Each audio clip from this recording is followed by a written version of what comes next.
아나운서가 소개하고 아지가 분석하는 아이템. 와 안녕하세요. 안녕하세요.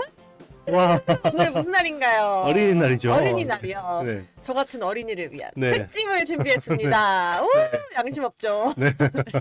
우리 서양 어린이는 선물 받았어요. 아, 네. 선물 주세요. 네. 주세요. 가정의 달 특집을 네. 해서 삼성전자 소액주주 500만 시대 저희가 네.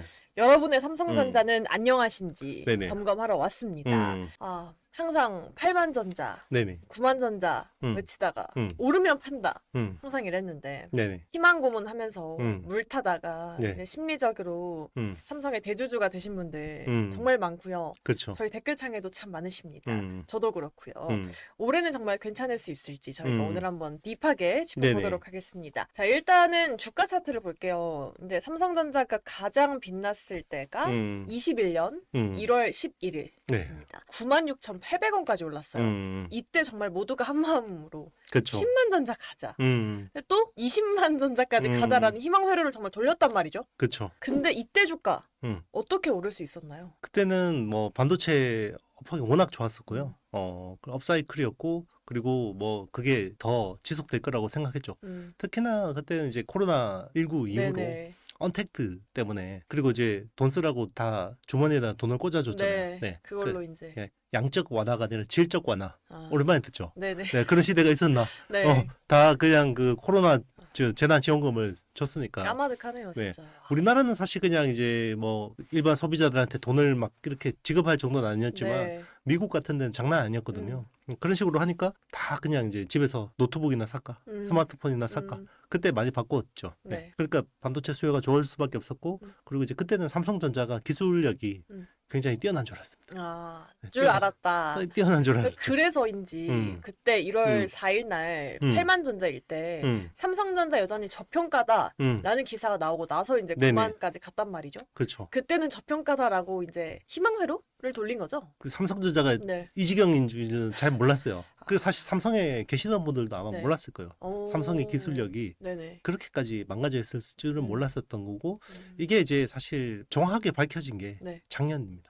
아. 작년에 이제 전영현 부회장이 중간 인사로 오고 나서 다 들여다 보니까 이게 이제 문제가 많은 거죠.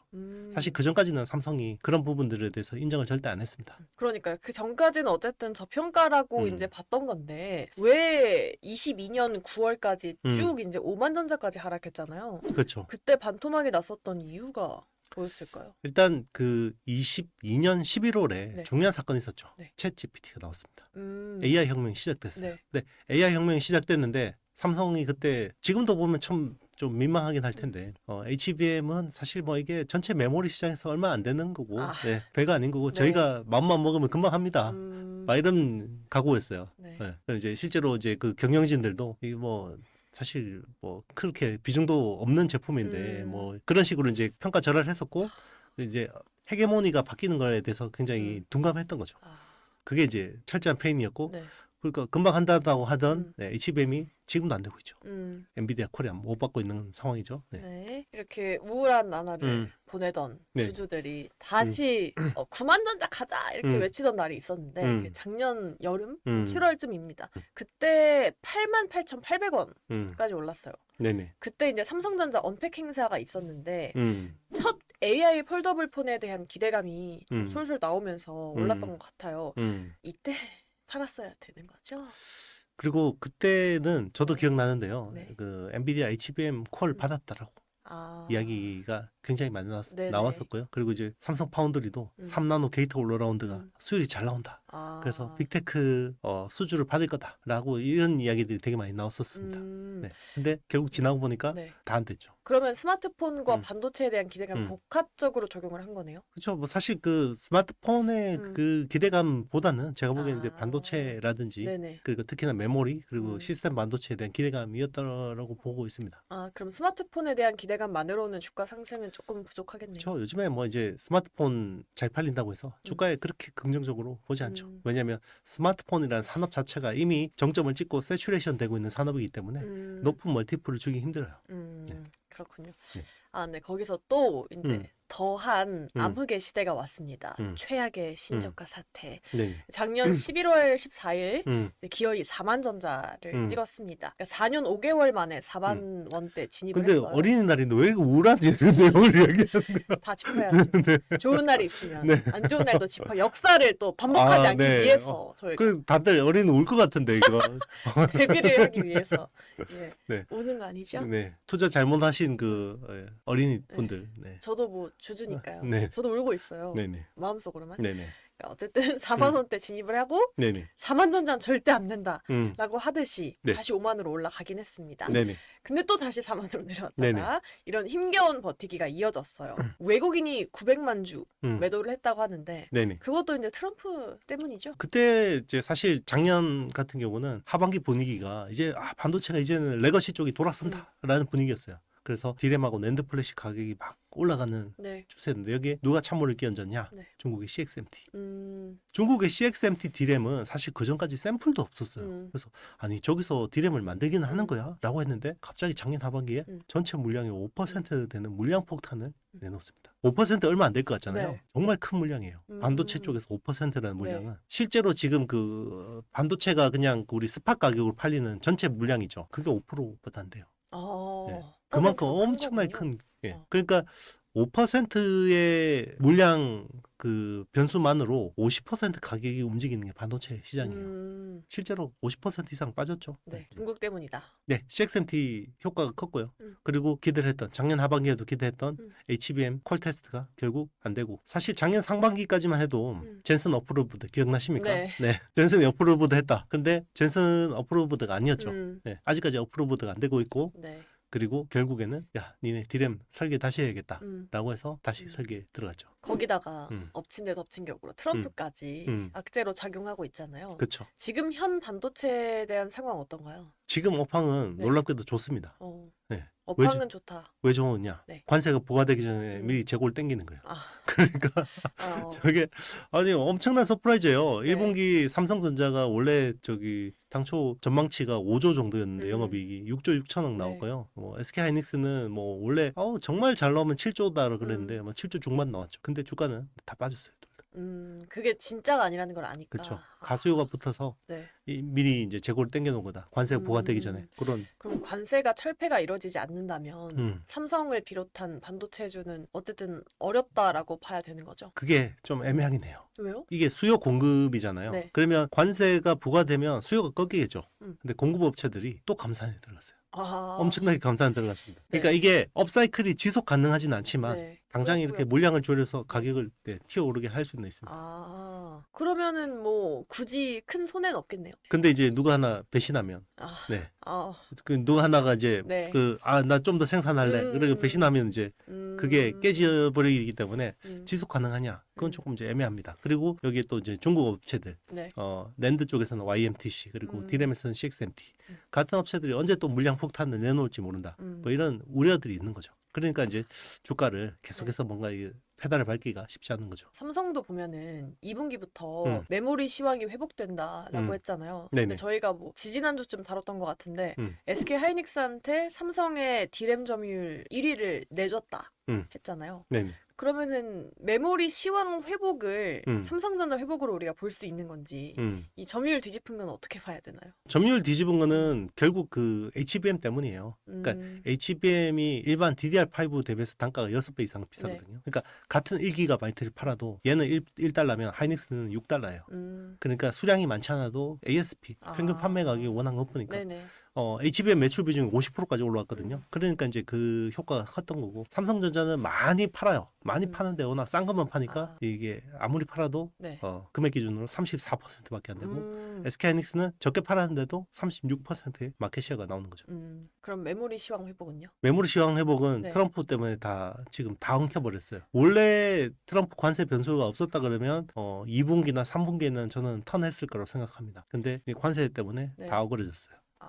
알겠습니다. 네. 그러면 삼성도 엔비디아 음. 퀄 테스트 통과라는 그런 네네. 뭐 기대감도 네. 있긴 하잖아요. 네. 지난 3월에 진행된 엔비디아의 음. 온양 캠퍼스 점검, 오딧에서 최소 요건을 음. 충족했다라고 하던데 이제는 정말 엔비디아 납품이 시간 문제라고 봐도 될까요? 그 뒤에 나온 이야기가 안 됐다. 마이크론한테 밀렸다. 네. 이야기 나오고 있고 심지어 이제 구글의 TPU에 들어가는 HBM도 지금 이제 삼성 거 말고 다른 거 쓸 수도 있다. 뭐 이런 이야기 나오고 있죠. 그럼 전영현 부회장이 네. HBM3 12단을 빠르게 시장에 공급하고 차세대 HBM4도 고객 수요에 적극적으로 대응하겠다 했습니다. 지금 상황 어떤가요? 그러니까 이제 지금은 이제 엔비디아에 당장 들어가기는 쉽지 않을 것 같고 요 프로토콜을 맞추는데 좀 시간이 필요할 것 같아요. 네. 적어도 이제 그러면 ASIC 업체들, 뭐 빅테크들의 네. 그 자체 설계 칩에 들어가는 HBM이라도 좀 잘 잡아야 되는 거죠. 네. 근데 아직까지는 네, 아직까지는 뭐 그렇게 긍정적인 소식은 없습니다. 근데 또 음. 어린날인데 왜 이렇게 자꾸 악재? 그러니까요. 자꾸 뭐 안 좋은 것만 물어보니까 하나 더 있어요. 삼성 파운드리를 물어보세요. 삼성 파운드리는 그래도 네. 분위기가 네. 좀 좋아지고 있으니까. 근데 중국 공세에 HBM2 도 음. 생산 중단 수순 밟고 있다고 기사가 있던데. 네네. 그러니까 이제 그동안 작년에 삼성전자가 의외로 HBM을 많이 팔았어요. 네. 생각보다 한 디램에서 그래도 그 HBM 마켓시어 한 30% 넘게 차지했거든요. 네. 이제 그걸 어디서 다 팔았냐? 대부분 이제 중국에 들어가는 이제 AI 가속기 거기에 HBM2나 HBM2E 같은 구형 제품을 팔았던 거죠. 지금 엔비디아 같은 경우에 HBM3나 3E를 많이 쓰는 추세니까 그쪽은 SK하이닉스가 대부분 담당하는 거고. 네. 근데 이제 그것도 이제 작년에 거의 끊겼어요. 그래서 이제 중국에 HBM을 못 팔게 되면서 삼성전자의 HBM 매출이 많이 쪼그라들었고요. 그러면 이제 앞으로는 미국의 빅테크에 들어가는 HBM을 또 잡아야 되는 거죠. 그럼 삼성은 HBM 지금 다 안 되는 건가요? 지금은 그렇습니다. 디램에서 이제 일단 근본적인 문제를 해결하고 그게 이제 뭔가 좀 개선이 돼야지 이제 좀 디램의 선단 공정. 그러니까 디램의 1A라고 하는 공정에서 문제가 생겼죠. 1A가 14나노대. 그리고 지금 SK하이닉스나 마이크론 같은 경우 1B, 1C를 진행 중이단 말이에요. 1B는 12나노고 1C는 10나노대겠네요. 네. 초반인데 이미 이제 삼성은 두세 대의 기술이 지금 거기서 애먹고 있는 상황이죠. 아하. 파운드리로 네. 가볼게요. 네네. 삼성전자가 퀄컴의 2나노 칩 생산을 앞두고 있다는 소식. 네네. 파운드리에서 굵직한 고객사를 확보하지 못했는데 퀄컴 칩 생산이 이루어진다면 TSMC 독주 체제에 뭔가 살아남을 구멍을 좀 만들 수 있는 건가요? 일단 낙수 효과는 네. 이제 기대해 볼 만한 것 같고요. 사실 그 삼성 파운드리에서 가장 큰 물량을 차지하는 거는 자체 설계 칩인 엑시노스죠. 엑시노스가 선단 공정, 그러니까 만약에 지금의 뭐 3나노, 2나노 같은 선단 공정이 항상 절반을 채워줬어요. 네. 엑시노스가. 근데 지금은 엑시노스 칩 자체가 성능이 떨어진다 보니까 그것도 이제 안 되는 거예요. 네. 그래서 엑시노스를 제외하면 원래 삼성전자에서 단일 고객으로 제일 큰 고객이 퀄컴이었습니다. 그래서 퀄컴의 칩을 2020년에는 5나노 기반으로 스냅드래곤 만들어줬고요. 네. 그리고 2022년에 4나노로 만들어줬어요. 근데 문제가 뭐였냐? 4나노에서 수율도 안 좋았는데 그때 성능도 안 나오니까 GOS 기억나십니까? 게임 옵티마이제이션 서비스라고 네. 해서 칩을 강제로 발열을 덜 나게 하려고 성능을 떨어뜨린 네, 그 사태가 벌어졌죠. 네. 그리고 어떻게 됐어요? 삼성 파운드리에서 물량을 다 빼서 TSMC로 갔죠. 퀄컴이. 네. 그리고 칩이 갑자기 좋아졌어요. 네. 다행이네요. 네. 삼성 파운드리에서는 네. 다행이 아니죠. 네. 퀄컴 입장에서 좋아졌다고? 다행이긴 한데 네네.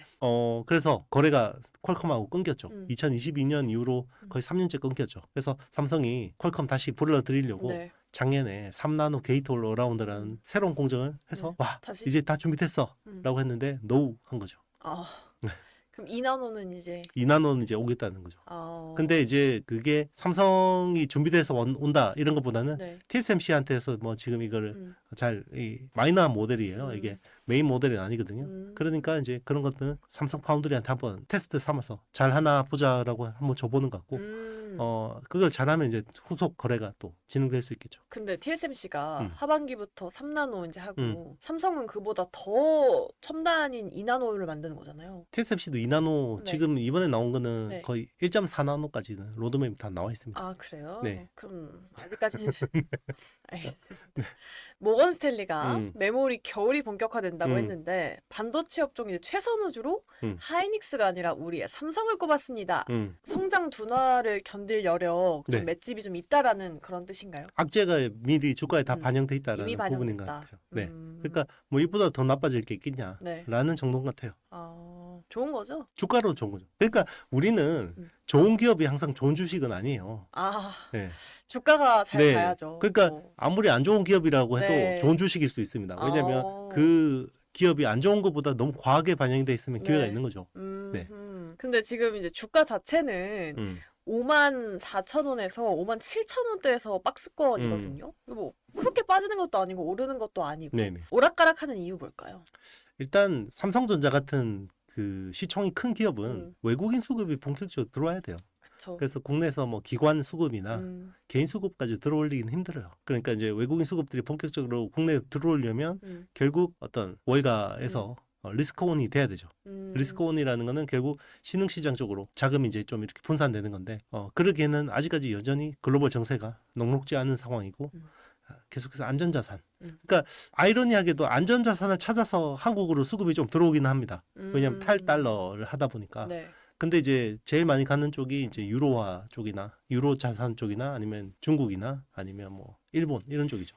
우리나라는 굉장히 이제 깔때기가 작으니까. 네. 그러면 삼성이 무엇으로 이 박스권을 돌파할 수 있을까? 파운드리 좀 말씀하셨는데 파운드리 쪽에 좀 좋은 이슈 있나요? 삼성? 저는 삼성 파운드리가 뭔가 트리거가 될 것 같아요. 그래서 삼성 파운드리 쪽에서 이제 뭐 테슬라나 퀄컴이나 이런 고객들이 계속해서 찾아오면 TSMC에 뭔가 이제 그래도 이게 지금 지정학적으로 네. 사실 TSMC가 그렇게 좋은 상황은 아니잖아요. 대만. 네, 네. 대만이 왜냐하면 지난 바이든 행정부 때 가장 수혜를 본 국가들이 이 그 바이든이 짜는 그 프렌드 쇼링 네. 이런 동맹 중심으로 가치 동맹 중심으로 했을 때 가장 수혜를 본 국가가 대만하고 네. 일본이었거든요. 그래서 대만이 그때 증시가 엄청나게 올랐고 우리나라는 증시는 겁나게 밀렸죠. 근데 아이러니하게 트럼프가 들어와서 우리는 트럼프 별로 안 좋아하긴 하지만 지금 보면 우리나라 증시는 트럼프 관세 부과 이전보다 올랐어요. 네, 올랐고 네. 그리고 독일하고 일본 같은 경우는 거의 4월 2일 이전 그 수준까지 회복한 수준이고요. 오히려 우리나라하고 인도하고 이런 증시는 오히려 올랐거든요. 그러니까 뭐 이렇게 트럼프가 하는 게 뭐 그렇게 이제 전 세계 경제에 긍정적이진 않지만 우리는 대만이 두들겨 맞는 것에 비해서는 덜 맞고 있다. 그러니까 지금 보면 제일 증시가 그러니까 증시라는 게 그 나라의 미래에 대한 전망이잖아요. 네. 제일 지금 증시가 회복세가 안 되고 있는 게 대만하고 중국. 그러니까 트럼프 시대의 질서에서는 저쪽이 안 좋구나라고 이제 지금 투자자들이 생각하는 거죠.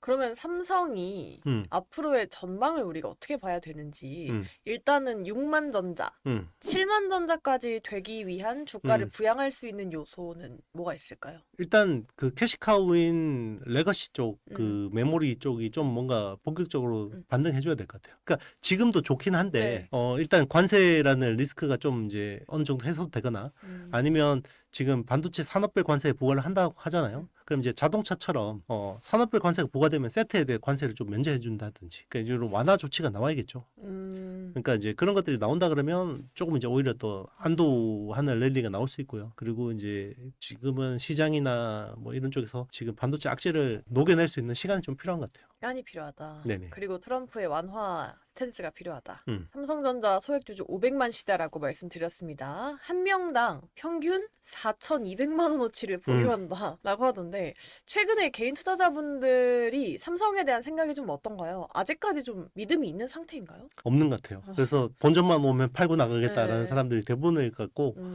그런 수급들이 좀 이제 손바뀜이 있어야지 본격적으로 뭔가 좀 될 것 같고 수급적으로는 그렇게 보는데 이제 어떻게 보면 모멘텀적인 측면에서는 이제 삼성 파운드리의 부활 그리고 HBM에서 뭔가 가능성을 보여준다 그러면 충분히 기회가 있지 않을까. 지금 뭐 스마트폰 많이 팔고 이런 거는 사실 크게 관심이 없는 것 같아요. 그 삼성전자 펜트하우스 입주자 저 같은 네네. 그런 입주자들 탈출할 수 있을까요? 그 아이템은 몇 년 했는데 펜트하우스에서 그걸 사고 있어요. 몇 년 전이에요. 아이템 하기 전에 네. 사가지고 탈출 네. 못한 그때 입주자. 좀 방송 열심히 하고 있었는데 왜 그걸 샀대. 내 말이. 그러면 지금 시점에서의 네네. 삼성전자 투자 의견은 어떠세요?